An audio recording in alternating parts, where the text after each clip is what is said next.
going on, guys? Welcome back to another video.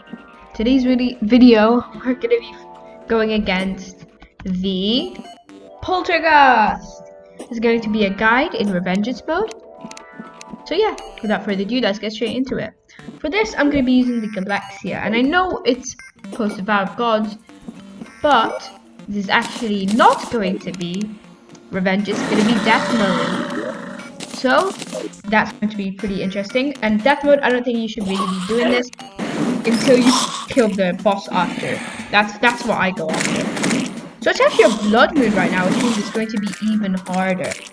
So what buffs am I going to be using? I'm going to be using an endurance potion, Holy Wrath, Heart Reach, Rage, Swiftness, Iron Skin, Life Force, Regen, Titan Scale, Triumph, and Wrath. And super healing potions, of course. I'm going to be using full Tarragon, the Illusion Aegis, the Bloody Wormtooth, Worm Scarf, Seraph Tracers, Warrior Emblem, and the Core of the Blood God. In this, I'm mainly good for damage reduction and damage. Defense, I'm lucky to even have 123. I don't actually have any of my things enchanted, or not enchanted, well, reforged. Just to prove a point, you don't really need it. Without further ado, let's drink up all my potions and let's get straight into it. Okay, so he's on this side. So the start of the fight, it's just a simple fight. It's just he's gonna be shooting projectiles at you, and you're gonna be having to shoot your projectiles back at him. It's a pretty slow start usually for this fight, and I've already taken early hit. So I usually like when this happens, it's at around 75% he's going to spawn his brother, the Necroghast. Oh, I got confusion. What enemy gives that? Okay. So the Blood Moon actually, if you didn't know, makes it harder. It makes enemies do more damage. It also, for a good thing for me actually in this fight, it actually has a chance for enemies to actually spawn in, which is usually very rare in fights. So right here, he's going to his brother. He's just going to be chasing you for the rest of the game. The fight is, the only reason most people find it hard is because of the projectiles. It's like the Super Calamitous fight. The only reason it's really hard is mainly because of the projectiles and the amount of dodging you have to do. So we're just going to be doing as much damage as possible.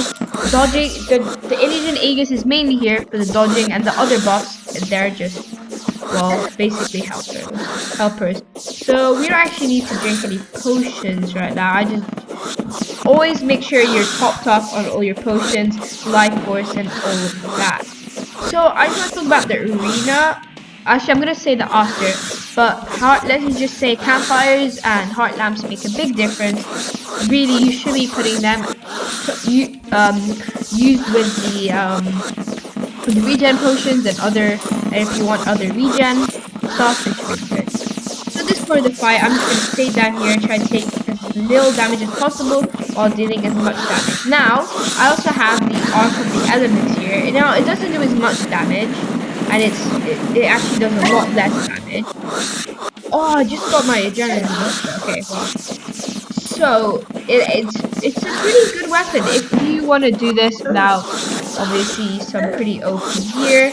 It's not OP, I would say. It makes the fight a lot easier. So I'm actually taking a lot of damage right now, and I've used my healing pot. So I'm gonna do a little bit of focusing now, just to make sure I don't die.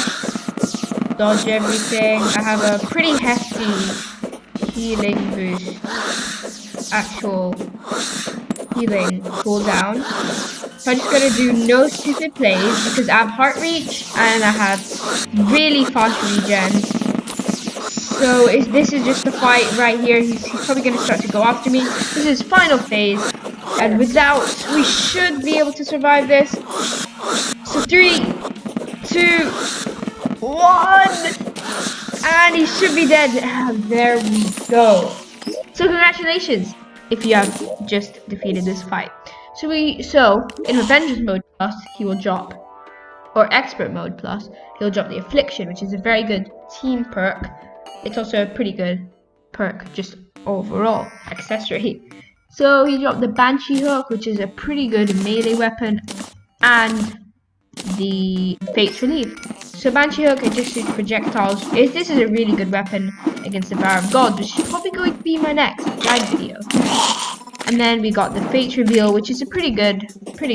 It's like the well, I forgot what it's called, but it's the weapon used against Circumstances, which is pretty much a mage's favorite.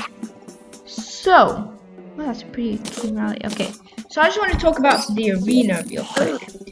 So I personally think the arena is what made me win this fight. Look how massive this arena is. Now this took me around 2 hours of work. Now, if you're struggling, so I would say, like, just find any big room here, like break all of these, and that can be your arena, fine. If you're struggling while finding that, build a massive arena like this, and okay, you don't actually have to cover in all the walls. It doesn't actually change anything, he'll still be enraged. Enraging doesn't really mean anything in this massive space. So, another thing I would like to point out is the heart lamps and the campfires. These make a huge difference to your regen. Many people don't think they're necessary. For me, I have to have them in almost every single arena of mine. So, I also want to talk about, real quick, my accessories and the platforms. So my accessories are, as you can see, damage reduction. Here we have damage reduction, crazy damage reduction. The reason I have this much damage reduction is because of just the amount of projectiles. There will be so many projectiles, and I mean so many projectiles actually coming your way and bouncing around the arena. Damage reduction is key. So I was thinking about if I had my effect on, which is on right now, for my Tarragon, I would take as low as 60 damage from one projectile, which is insane, and a base of around 100 and maybe a crit of 100 to 140. That is insane. That is genuinely insane. And so that's all around projectiles, and contact was pretty much the same.